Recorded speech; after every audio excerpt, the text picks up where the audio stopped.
नमस्कार, आप देख रहे हैं इंडिया टीवी। आपके साथ मैं हूं मीनाक्षी जोशी और स्टूडियो में मौजूद हैं मेरे सहयोगी टी राघवन और साथ ही मेरे सहयोगी प्राची पाराशर, ज्योत्सना पाटनी, अमित पालित।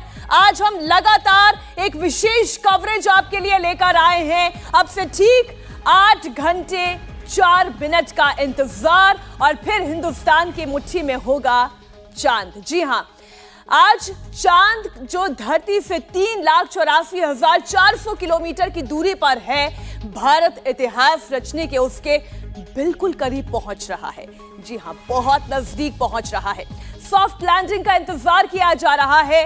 काउंटडाउन शुरू हो चुका है और अब से लगभग 8 घंटे के बाद जैसे ही आपकी घड़ी में 6 बजकर 4 मिनट होंगे। देखिए, एक्साइटमेंट का लेवल इसे कहते हैं कि जब आप अति उत्साहित होते हैं तो गलती हो जाती है। मेरे बोलने में गलती हो सकती है, लेकिन वैज्ञानिकों से 1 इंच की भी, 1 माइनस सेकंड की भी चूक नहीं होने वाली है, क्योंकि तैयारी पूरी है।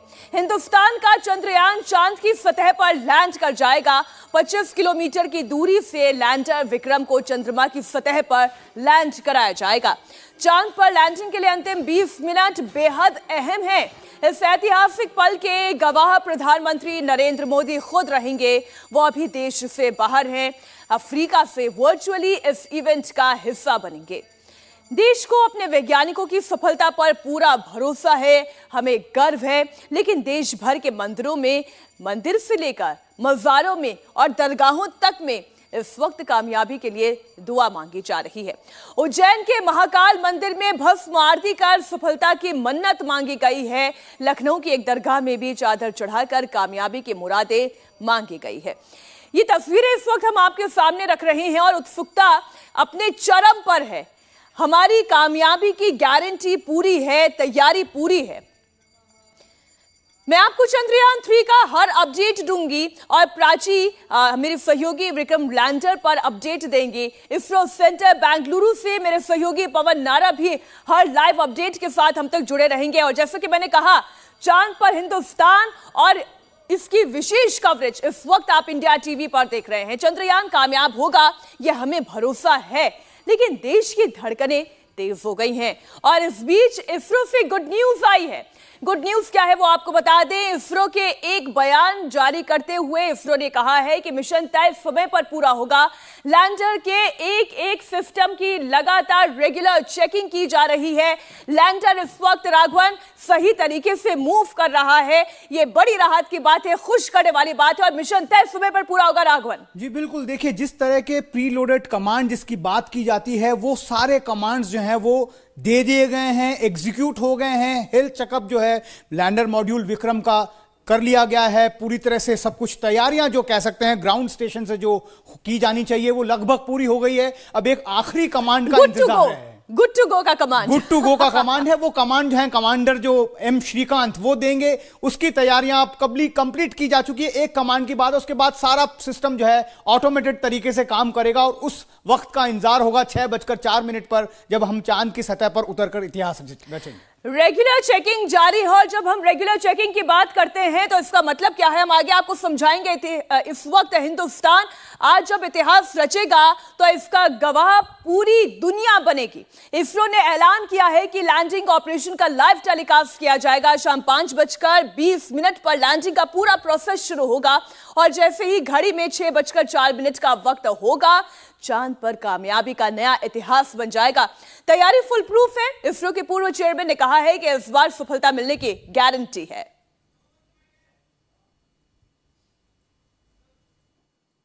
So that way, this time the system is because based on the lessons we learned from Chandrayaan 2.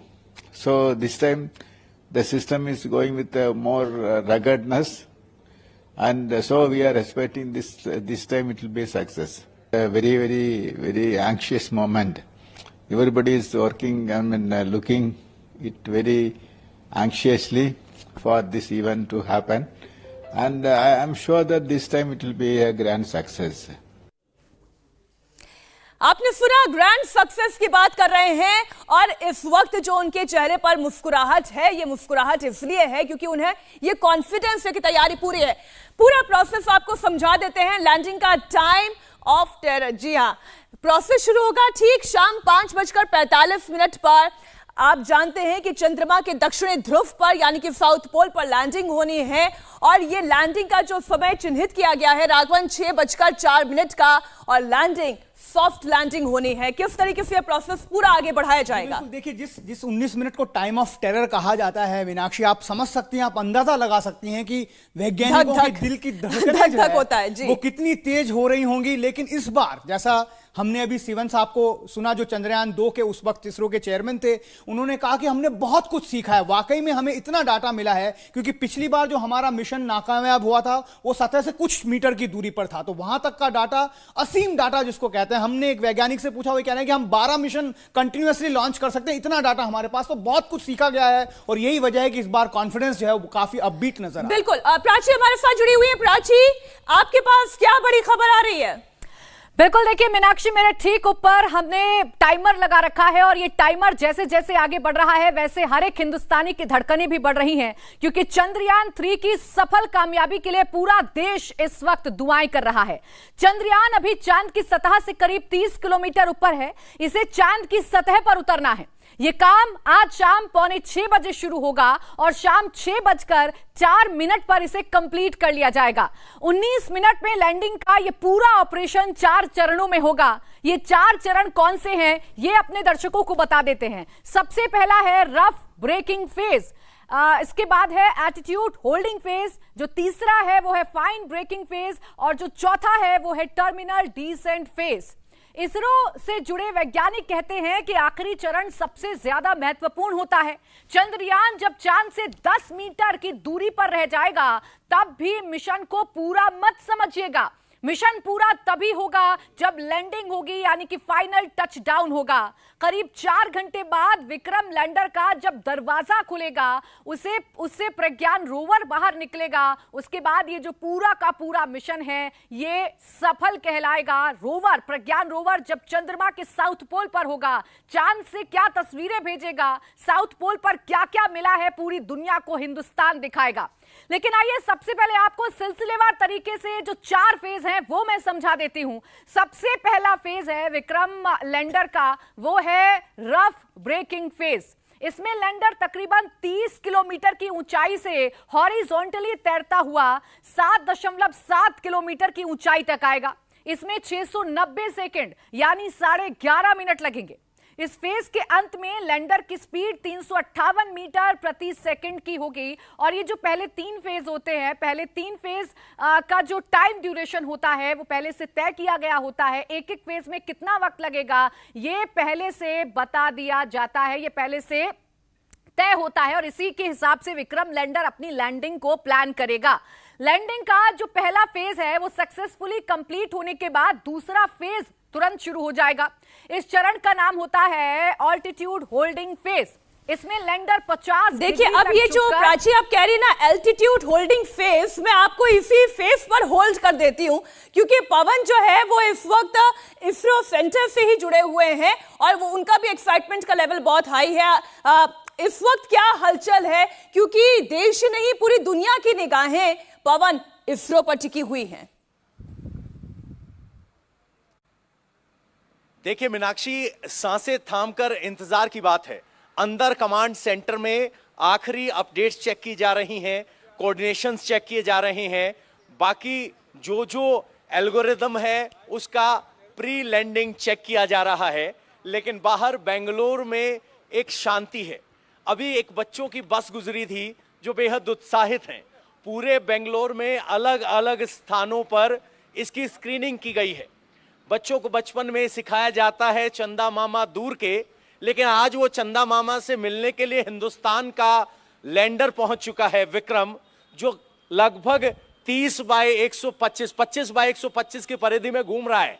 तो आज 6:04 का वो इंतजार है। और अगर जरा मेरे कैमरामैन पैन कर पाए तो देख लीजिए, यहां पर एक एक करके बस आना शुरू हो गया है और बच्चों की एनर्जी ऐसी है मानो उन्हें खुद लग रहा हो कि वो चांद की यात्रा पर जा रहे हैं। उत्साह इतना ज्यादा है, एक के बाद एक बसें आ रही हैं और ये सब उस लम्हे को पहुंचना चाहते हैं। और माना जाता है कि विज्ञान जहां बढ़ता है आगे, वो इंसान की समृद्धि के द्वार खोलता है। उम्मीद की जानी चाहिए कि आज 6:04 पर हिंदुस्तान का विक्रम जब चांद की जमीन पर होगा तो मानवता की समृद्धि के द्वार खुलेगा, विज्ञान की छलांग होगी और भारत की शान होगी। बिल्कुल पवन, आप प्राची, आप दोनों तो हमारे साथ बने हुए हैं और मेहमानों का बेहद खास पैनल, वैज्ञानिकों का एक बेहद खास पैनल हमारे साथ जुड़ रहा है। आरबी सिंह जी हमारे साथ जुड़ चुके हैं, आप एस्ट्रोफिजिसिस्ट हैं, बहुत स्वागत सर आपका। अंतरिक्ष वैज्ञानिक विनोद कुमार जी भी हमारे साथ जुड़ चुके हैं, बहुत स्वागत, आप इसरो के सीनियर वैज्ञानिक हैं। और साथ ही चिंतन जोशी, आप टेक्निकल ऑपरेटर हैं नेहरू तारा मंडल मुंबई के, और साथ ही पवन नारा तो हमारे साथ जुड़े हुए हैं स्पेस कमांड सेंटर से, इसरो से। मैं आप लोगों के पास आऊं, लेकिन उससे पहले ये जो फेजेस की बात हो रही है, विनोद कुमार जी, ये गुड टू गो ये फ्रेज क्या है, इसका मतलब जरा हमारे दर्शकों को समझाएं। हाँ जी, ये इसको टाइम टू गो बोलते हैं, बेसिकली टी गो। तो इसमें क्या करते हैं, ग्राउंड पे हम उसके पैरामीटर्स पहले ही पता कर लेते हैं कि कितनी हाइट है, कितनी डाउन रेंज है वहां से। तो उसके आधार पे पॉलिनोमियल होती है, गाइडेंस लॉ बोलते हैं जिसको। दो पॉलिनोमियल फिट हुए, जैसे सेकंड ऑर्डर पॉलिनोमियल है, उसमें वो पैरामीटर अपलिंक कर देते हैं टू कंप्यूट एक्सेलरेशन, उसको कितना थ्रस्ट दिया जाए इंजन को, वो पहले ही करते हो। ये टाइम टू गो कम होता जाता है। तो इससे क्या पता चलता है, इसको पहले ही फिक्स कर दिया जाता है कितना उसका एल्टीट्यूड है वो, और कितनी डाउन रेंज है, उसके हिसाब से। वर्टिकल और हॉरिजॉन्टल वेलोसिटी भी इसके लिए बहुत जरूरी होती है। तो पहले करके निर्धारित टाइम पे शुरू होता है। जैसे आपने सही बताया, इसके 4 महत्वपूर्ण फेजेस हैं पावर डिजाइन, जिसमें रफ ब्रेकिंग फेज है, जिसमें हमने सेकंड ऑर्डर पॉलिनोमियल लगाई हुई है। उसके बाद में एल्टीट्यूड होल्ड फेज आता है, फिर उसके बाद में फाइन ब्रेकिंग फेज आता है। अब फाइन ब्रेकिंग में फाइन कंट्रोल के लिए क्यूबिक पॉलिनोमियल लगाई जाती है। तो ये क्या है, उसके थ्रस्ट को एकदम स्मूथ कर देते हैं और फिर उसको ब्रेकिंग करते रहते हैं।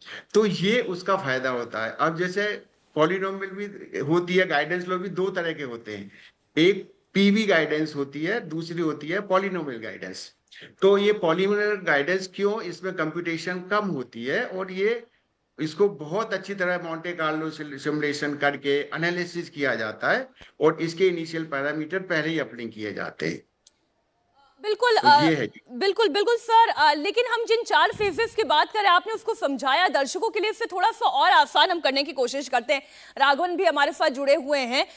ये जो चारों फेज है, जिसमें मैं चाहूंगी हमारे पीसीआर डायरेक्टर जरा वो चारों फेज यहाँ पर दर्शकों के लिए प्ले करें जरा हमारी एलईडी स्क्रीन पर।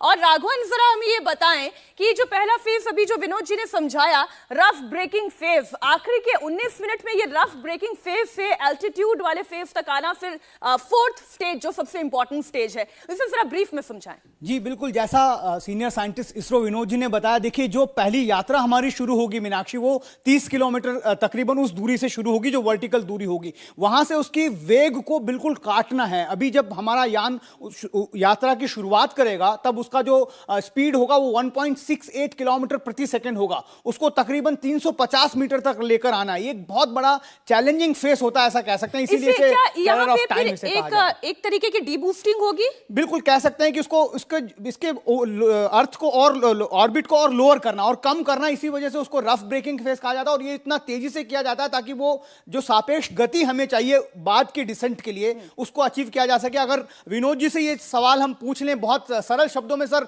अगर आप हमें समझा सकें, जो पहला फेज है रफ ब्रेकिंग फेज, ये इतना क्रूशियल क्यों है सर? ऐसा इसरो के वैज्ञानिक, आपके सहयोगियों से हमारी लगातार बात हो रही है, अब वो ये कह रहे हैं कि अगर आज हम इस फेज को क्लियर कर गए तो हम सॉफ्ट लैंडिंग कर पाएंगे। तो ये फेज इतना जो है वो क्रिटिकल क्यों है? जी हाँ, तो आप जैसा आपने बताया, उसकी वेलोसिटी देखिए आप, इसके 2 कंपोनेंट होते हैं। जब वो जा रहा है, हॉरिजॉन्टल वेलोसिटी होगी और एक उसकी वर्टिकल होगी। उसके अगर हॉरिजॉन्टल वेलोसिटी है उसकी जो 1680 मीटर पर सेकेंड, अगर आप देखो इसमें 1 घंटे में कितना होगा, तो इसको बहुत हैवी वेलोसिटी है और उसको ब्रेक डाउन करके आपको अराउंड 358 मीटर पर सेकंड तक लाना है। तो इसलिए इसमें क्या होता है, इसमें पूरा 4 इंजन काम कर रहे होते हैं जिनकी 800 न्यूटन मैक्सिमम कैपेसिटी है। तो चारों इंजन उस वेलोसिटी को ब्रेक कर रहे होते हैं और उसको 1680 मीटर पर सेकंड से 358 मीटर पर सेकंड तक लाया जाता है, इसलिए इसको रफ ब्रेकिंग कहते हैं। और इसके साथ साथ इसको ऐसा किया जाता है कि इसका एल्टीट्यूड अराउंड 50-55 डिग्री के करीब हो वर्टिकल से जी, ताकि उसके जो सेंसर हैं उस पे 2 सेंसर स्वीट है जिसको हम लासा बोलते हैं और कारा बोलते हैं। एक कारा है के बैंड रेडियो अल्टीमीटर एंड दूसरा है लासा लेजर अल्टीमीटर। सो इस अल्टीमीटर से देखेंगे हम 7.4 किलोमीटर आए या नहीं आए, तो वो उसका मेजरमेंट है। फिर उसके 10 सेकंड में ये कार्यक्रम हो गया, फिर फाइन ब्रेक शुरू होता है, फाइन ब्रेकिंग फेज। तो इस सारे कार्यक्रम में अब हम एल्टीट्यूड होल्ड फेज तक आ गए हैं। मैं यही अब समझना चाहती थी सर, हमारे साथ और मेहमान जुड़े हुए हैं आरबी सिंह जी। सर अगर आप ये हमें समझा सके, पहले फेज यानी रफ ब्रेकिंग फेज से हम एल्टीट्यूड होल्डिंग फेज पर आते हैं, तो ये एल्टीट्यूड होल्डिंग फेज होता क्या है और हम इसे होल्ड करना क्यों कहते हैं, एल्टीट्यूड करना क्यों कहते हैं? हाँ मीनाक्षी जी, सबसे पहले तो मैं आपको, आपकी टीम को अपने तरफ से और लखनऊ विश्वविद्यालय की तरफ से नमस्कार करता हूँ। अभी जैसा कि पूरा आपने विजुअल और हमारे वैज्ञानिक विनोद जी ने बताया कि सबसे पहले आप एक इनॉर्मस, आप पहली चीज़ तो देखिए कि हम क्या कर रहे हैं। एक जिस गति से जा रहे हैं, हजारों किलोमीटर पर सेकेंड की गति से, पर आवर की गति से जा रहे हैं, प्रति घंटे की गति से जा रहे हैं, उसके बाद उस गति को कम करके जो हमारे पास डिबूस्टर हैं, जो थ्रस्टर हैं, जिससे उस वेग को कम किया जाएगा, हमें ब्रेक लगाना दोनों तरफ से ब्रेक लगाने हैं। जो एक तरह हॉरिजॉन्टली तैर रहा है और एक जो नीचे डिसेंट हो रहा है, उन दोनों गतियों में वेग लगाने के बाद हम एक ऐसे फेज में आएंगे जहां से उसको हम नीचे होल्ड करने के बाद, होल्ड करने का सिंपल सा केवल मतलब है कि उस अल्टीट्यूड में जो हम 7 किलोमीटर, जब 30 किलोमीटर से 7 किलोमीटर के रेंज में आते हैं तो हमें उस स्थान पर रहना है। उसके बाद हमारे पास कंप्यूटेशनल कैपेसिटी है, हमारे पास वेलोसिटी कैपेसिटी है, हमारे पास अल्टीमीटर कैपेसिटी, हम नाप सकें कि अभी सरफेस से कितनी दूर हैं। अगर हमने ये फिक्स कर लिया तो अब एक समझिए कि इस तरह से कि हम छत की ऊंचाई पर आ गए हैं, अब हमें नीचे उतरना है।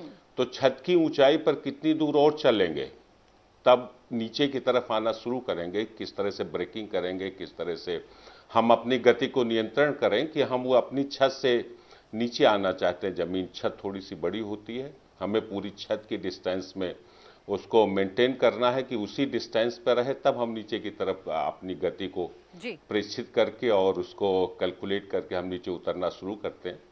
इसके बाद ही सबसे बड़ी, ऐसा नहीं कि हमारा स्पीड ब्रेकिंग जो फाइन स्पीड ब्रेकिंग है, फाइन स्पीड ब्रेकिंग में हम एक प्रक्षेपण करते हैं, वो तो हमें तो दिखता है कि कोई चीज़ एकदम नीचे आ रही है, लेकिन अगर आप देखें, अगर हम भौतिक शास्त्र का थोड़ा सा नियम की बात करें तो जो भी प्रक्षेपण गति होती है वो परवलयाकार होती है या पैराबोलिक होती है। उस पैराबोलिक जो डिसेंट होता है उसमें हमें दोनों चीज़ें देखनी होती हैं। नीचे हमें तो केवल वर्टिकल दिखाई पड़ता, अगर हम उसी के साथ चल रहे हैं, ट्रेन में अगर हम गेंद को ऊपर फेंकते हैं तो हमें नीचे, ऊपर जाके नीचे आती दिखाई पड़ती है। लेकिन अगर हम देखें, बाहर से देखें, तो एक परवलयाकार गति होती है, जिसके जैसा कि विनोद जी ने बताया कि 2 कंपोनेंट हैं, हॉरिजॉन्टल हैं, वर्टिकल जी। हमें दोनों कंपोनेंट को मेंटेन करना। एक कंपोनेंट मेंटेन करके जो हॉरिजॉन्टल कंपोनेंट है वो सीधे सीधे हमें बताता है कि हम कितनी दूर, जहां से हम डिसेंड करना शुरू करेंगे तो वहां से कितनी दूर जाकर हम लैंड करेंगे या नीचे सतह पर, चांद की सतह पर पहुंचेंगे। और जो वर्टिकल कंपोनेंट है उसको कंट्रोल करके हम ये सीधे सीधे फिक्स करते हैं या सीधे सीधे जानने की कोशिश करते हैं कि कितनी देर, कितनी स्पीड से हम नीचे आ रहे हैं। उसी स्पीड को सॉफ्ट लैंडिंग के उसे वर्टिकल कंपोनेंट को, बिल्कुल। देखिए आरबी सिंह जी, बात यह है कि यहाँ पर स्पीड कंट्रोल सबसे ज्यादा जरूरी है। स्पीड कंट्रोल के साथ साथ जो टाइम मैनेजमेंट है इन चारों फेजेस के लिए, ये भी सबसे ज्यादा जरूरी है और यही मैनेज करना है। इसी के लिए तमाम तैयारियां की गई हैं और इसी के लिए पूरा देश भी आज दुआएं कर रहा है। आप लगातार हमारे स्क्रीन पर ये टाइमर भी देख रहे हैं। जैसे जैसे ये जो टाइमर है, इसकी जो घड़ियां हैं वो बदल रही हैं, जैसे जैसे टाइम कम हो रहा है वैसे वैसे जो अंतराल है वो कम हो रहा है। सिर्फ 7 घंटे 41 मिनट का समय बाकी रह गया है। 7 घंटे बाद वो समय आएगा जिसका इंतजार पूरा देश नहीं बल्कि पूरी दुनिया कर रही है, जब भारत एक इतिहास रचने जा रहा है।